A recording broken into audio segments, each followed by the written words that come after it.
যাদের নিজেদের নাম বা বাবা মায়ের নাম 2002-এ এসআইআর নেই তাদের কি হবে?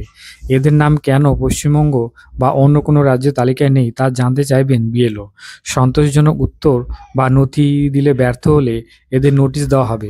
কমিশনের কাছে হাজিরার কোনো যোগ্য ব্যক্তি যে কোনো সংশ্লিষ্ট নথিগুলি দেখতে পারেন।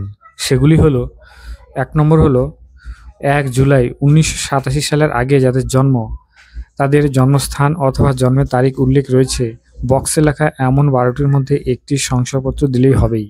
নাগরিকত্ব আইন অনুযায়ী 1987 সালের 1 জুলাইয়ের আগে যাদের ভারতের জন্ম তারা সকলেই জন্মসূত্রে ভারতের নাগরিক। আর সেই 12টি ডকুমেন্টসের মধ্যে আমি আগে বলেছি, এই ডকুমেন্টসগুলো হলো 1 নম্বর কেন্দ্রীয় সরকার বা রাজ্য সরকারের কর্মী যারা আছেন তাদের পেনশন বা পরিচয়পত্র, 1987 সালের 1 জুলাইয়ের আগে কোনো ব্যাংক বা এলআইসি আর যে কোনো কাগজ, অথবা জন্মের প্রমাণপত্র মানে বার্থ সার্টিফিকেট, এটা দিলেও হবে। পাসপোর্ট যদি থাকে তাও হবে। মাধ্যমিক বা অধিক কোনো শিক্ষাগত শংসাপত্র। তারপর রাজ্য সরকারের উপযুক্ত কর্তৃপক্ষ দেওয়া বাসস্থানের শংসাপত্র, অথবা ফরেস্ট রাইটস সার্টিফিকেট, অথবা জাতিগত শংসাপত্র এসসি এসটি আর ওবিসি সার্টিফিকেট এগুলি, অথবা কোনো নাগরিক ন্যাশনাল রেজিস্টার মানে এনআরসির কোনো রেজিস্টার থাকলে, কার্ড থাকলে সেটা, স্থানীয় প্রশাসনের দেওয়া পারিবারিক রেজিস্টার, অথবা জমি অথবা বাড়ির দলিল।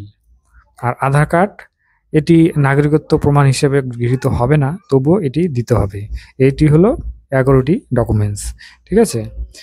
আর 2 নম্বর এখানে বলা আছে 1 জুলাই 1987 সালের থেকে 2 ডিসেম্বর 2004-এর মধ্যে যাদের জন্ম তাদের নিজেদের অথবা বাবা মায়ের নাম, জন্মস্থান, তারিখ উল্লেখ আছে এমন শংসাপত্র দিলেও হবে।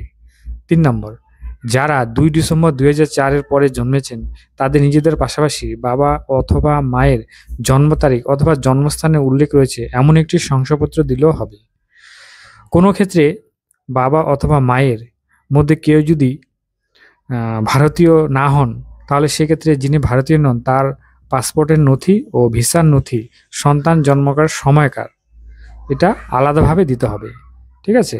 আর তাছাড়া এটাও যদি না থাকে, তাদের নাম যদি পশ্চিমবঙ্গের বাইরে মানে অন্য কোনো রাজ্যে থাকে, 2002 সালে ভারতের অন্য যে কোনো রাজ্যে যদি ভোটার লিস্টের নাম থাকে তাহলে সেখানকার ভোটার কার্ডের নম্বর মানে নাম্বারটা, আর ভোটার লিস্টের যে ক্রম নম্বর, পার্ট নম্বর, আর এসআইআর এনুমেশন ফর্ম, এটা একত্রে দিলেই হবে। আর তার সাথে কোনো ডকুমেন্টস দিতে হবে না, ঠিক আছে। মানে 2002 সালে অন্য কোনো রাজ্যের বাসিন্দা হলেও তাদের কোনো ডকুমেন্টস লাগবে না। আর যদি ডকুমেন্টস